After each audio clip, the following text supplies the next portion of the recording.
So now that we know what's happened in the play/opera, and if you haven't, go check out the first video, I actually want to focus on how it was received, because that talks a little bit about some of the studies and analysis that's been done with it, and how that actually relates to some personal struggles that I've had. So we're going to get a little personal today on the video.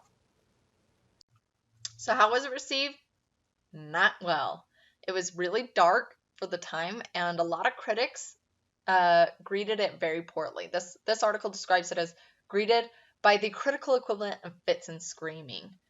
One critic even claimed the blood mania appears as a terrible deformation of sexual perversity. This applies all the more because not only Elektra, but all women are sexually tainted. So if you can't tell their feelings towards it by that, I don't know what else to tell you. But they really didn't like it because focused on a female main lead who didn't behave appropriately. They felt like it ruined a classic story and made it dark, gory, and bloody. And Elektra's behavior was just inappropriate for a woman. It was not the example of how an ideal woman should behave. But it got a reaction, and a reaction is important because reaction causes people to look into things further. And it really helped develop and intrigue people into studying more of the psychology behind what was going on in the play. I mean, even Freud attributed some concepts and ideas to this, forming the Elektra complex. But people looked into the psychology of Elektra and the other characters, like their repressed feelings, hysteria, and how it manifests itself, and they considered that a mental illness, especially for women, and ways of dealing with stress. And further down the road, people could look back and see implications within the play itself, how it focused on women's roles, how it focused on mental illness, and how it focused on hysteria related to women and mental illness. So tying it together. Got to remember, at the turn of the century, there was a lot of horror going on. The Industrial Revolution, people started experiencing, because of the change of society, a lot of mental illness, anxiety, existential experiences, trying to determine the purpose in life, feeling depressed, suicide coming more into play. It became more prominent. Couple that with women who probably are feeling this too, don't you think? But no, they're supposed to be ideal, and they're really just there to ideally be there for procreation and pleasure, sex. And Elektra's behavior and any woman who had emotion really did not bode well with that. They were just termed hysterical and considered to have a mental illness. And I think this play does a good job at showing that struggle and actually bringing out the fact that women were dealing with this as well and allowed to have emotions.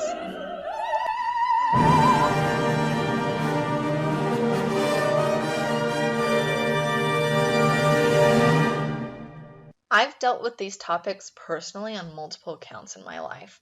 I have anxiety, I've had depression before, and I've struggled to determine, am I just being an emotional woman, falling into that stereotype, and trying to avoid that while not really recognizing the things that were going on in myself. I even had physical hormonal imbalances where I was being so emotional and feeling so depressed, I thought I was just being an emotional woman. And it was actually something physically wrong with my body. I think that's the problem that we run into in society, and why I wanted to bring this up. I think as a woman, and even as a man who has emotions, it's looked down upon. You don't want to be termed hysterical. You don't want to be put into that emotional female category, especially in the business world. I've noticed this a lot. Men can have emotions as long as they show them in the man-appropriate way, which is usually going to be somewhat anger-related. But as soon as a female has emotions, especially if a female cries, they're just an emotional female. Their thoughts are no longer valid. Their ideas are just kind of and they're more likely to be emotional, so avoid them. And it's really not okay. It causes problems. Like, how do you determine when you need medical intervention for the emotions you're feeling if you're not supposed to be an emotional woman? How do you deal with mental illness? Should women be living in fear of, I'm falling into that stereotype? And finding that line becomes even harder when you're trying to repress or not show those emotions and just convey them when you come home. And it's something that's been really personal to me.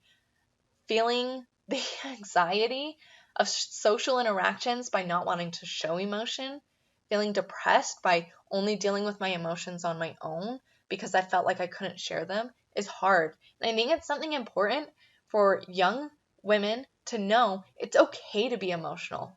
It does not make you an emotional woman. It does not make you hysterical. And for men too, young men, older men, you can have emotions and show them as well. It's called being a human.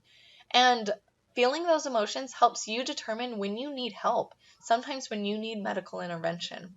And I just think that this play really touched on those aspects in my life and brought to the forefront those questions. It made me think about that and say, am I going to be living a life where I'm worried as being termed emotional? Or am I actually going to feel life and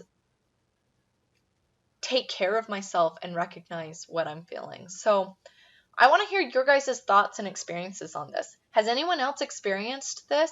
Have any women been termed emotional, the emotional female, or been afraid to be? Have men fallen into this category?